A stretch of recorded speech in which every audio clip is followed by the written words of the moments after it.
Small jar with lid. A medicine dropper. Color blue food coloring. Plastic secretors. And water. Let's go to the procedure. First, fill the jar with water.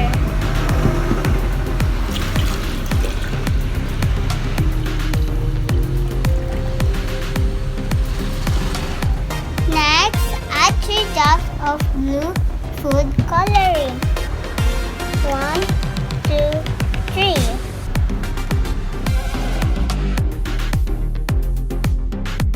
Then put the C plastic creatures.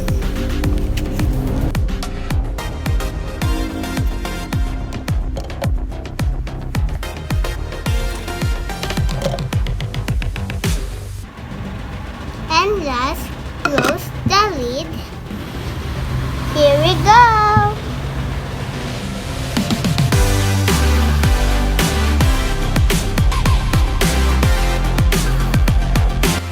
Crabs, squid, octopus, lobster also live in the water.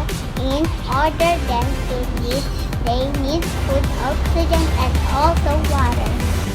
But these creatures are begging and dangerous and are dying.